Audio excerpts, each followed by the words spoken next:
Hi guys, welcome back to my channel. Doc Chick here. Today's video is going to be very important because we're going to be talking about some important things regarding coronavirus in general. We're going to be talking about the new COVID variant, and also we're going to be covering a few important things about the vaccines, the COVID vaccines, the contraindications, the risk and benefits for those people who have underlying medical conditions, those people who have autoimmune diseases, immunocompromised, pregnant mothers, lactating mothers, people who have allergies, and etc. Okay, so that being said, I would like to welcome a fellow doctor. He's going to be answering a few questions regarding the things that I have mentioned. I would like to please help me welcome Dr. Ibrahim Abu Taha, a very good friend, a colleague, a mentor, Dr. Ibrahim Abu Taha, and he is specializing family medicine. Doctor, thank you very much for honoring my invitation. I know you are a very busy person, but still you honor my invitation, so welcome to the program. Thank you. Thank you for this opportunity. I hope it will be good information, inshallah. Yeah, it's only a few questions, just small informations for the people who don't understand really. Although this COVID-19 has been for so long now, it's now a year, so we just want to have small refreshment. So I just want to ask, in your own knowledge, what is COVID-19, doctor? COVID-19 is a disease caused by coronavirus, newly discovered. Patient with COVID, they will discover and they will have experience with mild to moderate symptoms, like respiratory infection symptoms. And people who are older and have chronic disease, they will have more severe symptoms, like difficulty in breathing, fever, like this. And it will be, with time, good. They will have immunity and they will be fine. Thank you, doctor. Coronavirus is a respiratory infection which originated from Wuhan, China, that was reported December 2019. It is from bat to bat and bat to human transmission through intermediate host. It was named SARS-CoV-2. The signs and symptoms commonly are fever, chills, dry cough, and if you have shortness of breath, you probably have pneumonia complicated with the COVID infections. And there are 30% of the population who got infected from the coronavirus reported that there is a loss of sense of taste and smells that lasted for 7 to 10 days. The route of transmission is through contact, direct contact, droplets, and aerosols. It takes 2 weeks for the body to develop antibodies to the infecting agent, which give you immunogenicity with the same infecting agent, so you will not get reinfection. Although there are some cases that after they have contracted the coronavirus, they got well from the infections, and after a few months and then they get reinfections after some time. This depends on the antibodies that your body has developed. Okay, for now we have this new COVID variant in the UK. What can you say about this one? They were saying it has 70% more transmissible than the older coronavirus. What can you say about this one? The new COVID disease is caused by mutated virus, and it has more fast and spread, like 70% more fast, and it's a mutated virus, and more than 86 million people now infected, so it's very fast in spread. Okay, so is it more deadly, more dangerous, more something that we have to be worried about with this new COVID-19, the new variant? The new virus, the problem is that it's very fast in spread. You can say that if there is one person in the family, the whole family will be infected in 1 day or 2 days maximum. Very fast, like 70% more than the previous COVID-19. Okay, thank you, doctor. Okay, what is new COVID variant? Okay, there has been some scary headlines across the globe. It has been said that it has 70% more transmissible than the old coronavirus. In the UK, the borders are shut down. The London particularly have locked down. So here's how we can size this up in a way that you will understand what is going on and understand that there is actually no need to panic, but instead be just super vigilant. So what is this new COVID variant? So I'm talking right now in reference to the UK variant, not in the Philippines or in Saudi Arabia, but this is in the UK variant. The one that Dr. Ibrahim have explained was what we have here in Saudi Arabia. So what is this new UK variant? So it was named VUI 2020-12/01, which means variant under investigation, year 2020, month 12, /variant number 1. It is being defined by multiple spike protein amino acid changes. So it's not a mutation because it's not a genome.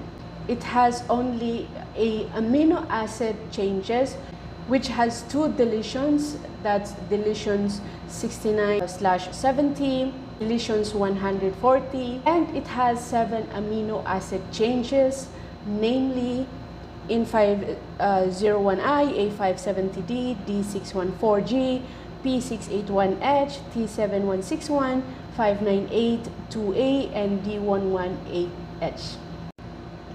So when we say strain or new virus strain, this means that there is a new distinct biological property.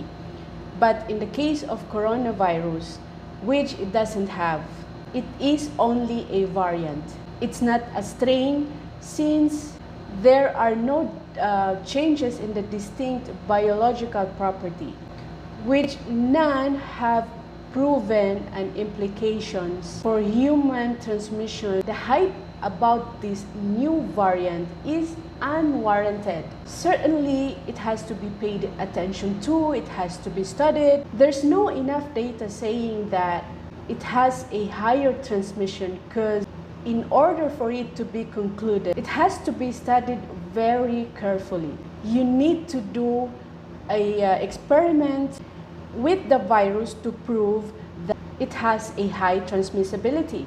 And this experiment is not easy, because you have to have a cohort of people who have the virus with this variant and compare shredding by isolating the virus. And there's a lot to take in this process. So it's not an easy thing to do.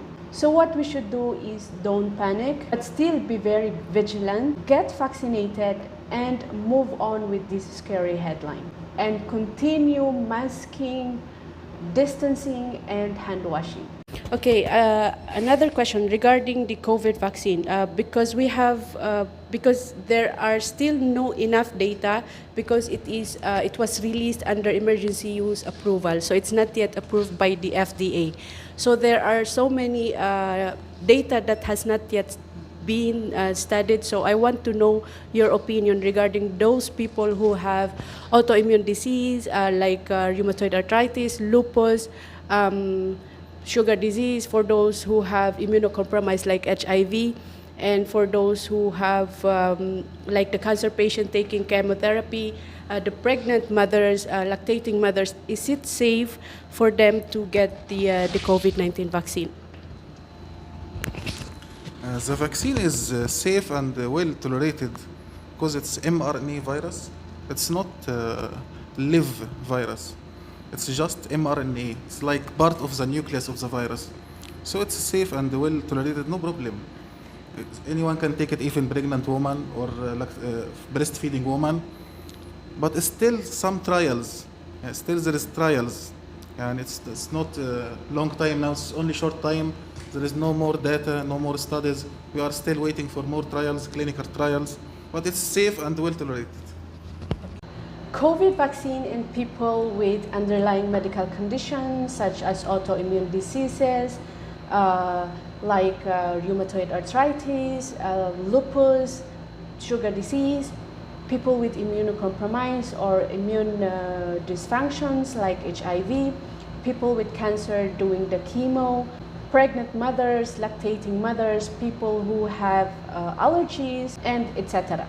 So live attenuated vaccines like varicella or chickenpox or MMR, it can produce an immune response that teaches your body to fight off foreign invaders when the real virus comes. The virus that can actually replicate aggressively and cause diseases. So there's theoretical risk that the virus, when being injected to you, can replicate and cause a disease like chickenpox, measles, mumps, and rubella, which has a live component. So when it is being injected to a pregnant woman, again, there is a theoretical risk that it might replicate and produce a virus and cause a disease to a pregnant woman. So in pregnancy, we don't give this type of vaccine as there is a theoretical risk that it might replicate and cause a disease which is potentially dangerous for the pregnant woman. So mRNA or messenger RNA vaccine does not contain any live or killed attenuated virus. It does not have any viral fragments, so there is no chance that it might produce and replicate. So it is safe to give COVID vaccine for any pregnant woman because this is only a messenger RNA. When you get injected with the mRNA, your immune system produces a response and antibodies, and you are not only protecting yourself but also you are protecting the child. The antibodies that you are producing can also cross the placenta. It means that you are protecting your baby, and once the baby was born, from 1st to 6 months, the baby has already been immune protected through that antibodies that you have by getting that COVID vaccine. So it's going to give a baby the immunity protection. So there's a lot of theoretical upside to vaccinate a pregnant woman because getting a COVID is worse or associated with worse outcome like preterm birth or any complication. And also if you get vaccinated during pregnancy and you contracted the virus, the COVID virus, you are less likely to end up very ill and of course less likely to have this worse outcome like the preterm birth and any complications. So it is a personal risk and benefits decision that you have to make.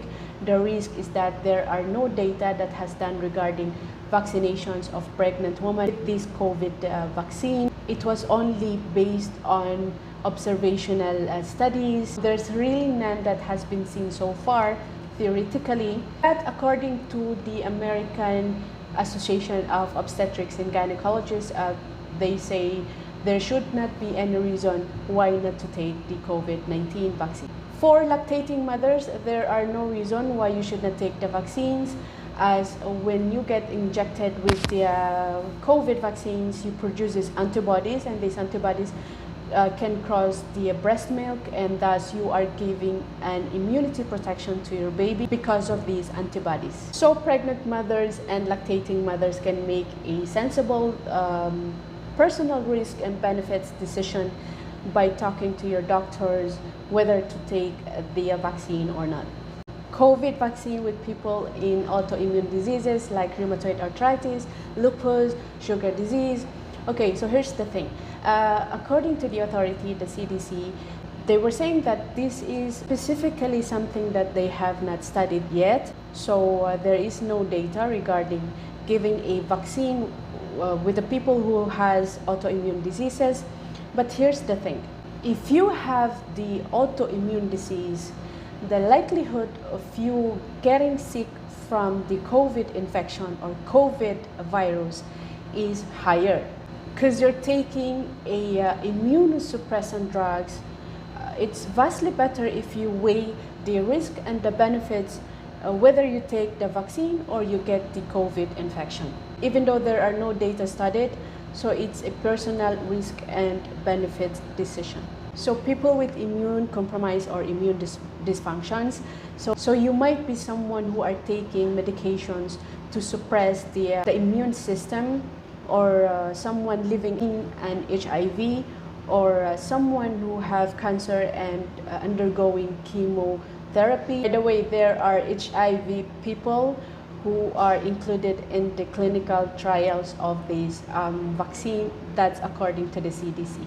The sentiment about this one is that you are at great deal of risk with contracting the real coronavirus infection. So there is no reason to believe that this mRNA vaccine, which does not contain any live attenuated or killed attenuated viruses, could produce and compromise your immune system. So there is no reason for you to believe why you should not take the vaccine. So at least you're getting some potential protection versus none if you don't get the vaccine. Okay, for those people who have allergies, if you have a severe allergic reactions with one of the components of the vaccines, the list of the ingredients, I'm going to attach it on this video. For example, the polyethylene glycol. This polyethylene glycol helps to immune response or any part of the lipid nanoparticle. Then the advice is it's better not to take the vaccine.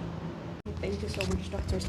For now, we have in the market, we have Pfizer and Moderna, BioNTech, and also we have in another brand like AstraZaneca, Johnson & Johnson's, in another vaccine. So, doctor, here in Saudi Arabia, what kind of vaccine do we have? We have the American vaccine, Pfizer vaccine.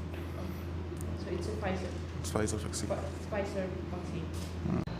COVID vaccines. Okay, so now we have many brands in the market.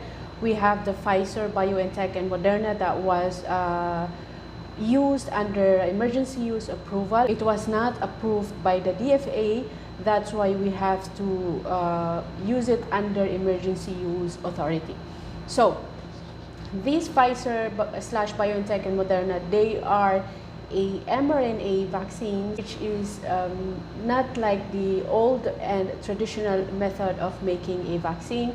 It has proven that it has a 95% efficacy against symptomatic disease and almost 100% against COVID infections. So these two vaccines uses messenger RNA. It's not like the older traditional vaccines which use a live attenuated or killed bacteria or even protein subunits. So what is mRNA vaccine?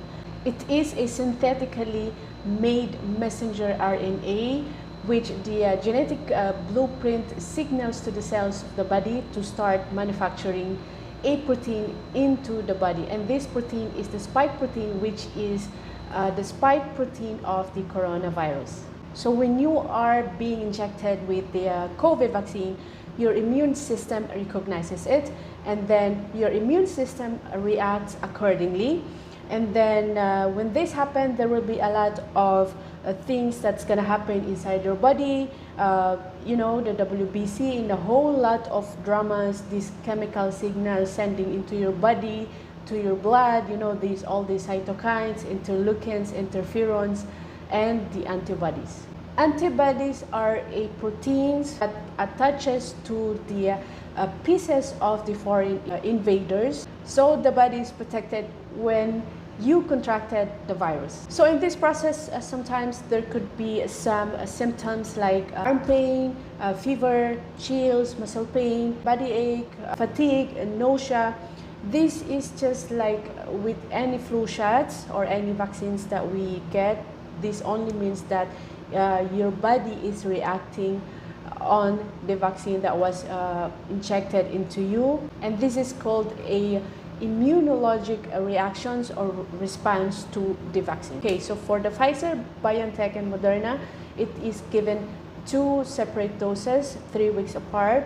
The first dose, or we call it prime dose, is it takes 2 weeks to the antibody to develop, And then for the second dose, we call the booster dose, it gets the immune system reactivated. And once the reactivation takes place, immunogenicity is achieved typically from 7 to 10 days after the second dose was given. Side effect of this vaccine, as any other type of vaccines, you might get a arm pain, muscle pain, fever, chills, headache, body ache, nausea, fatigue. This is the adjuvant response. It's the innate immune system revving up in response to the vaccine.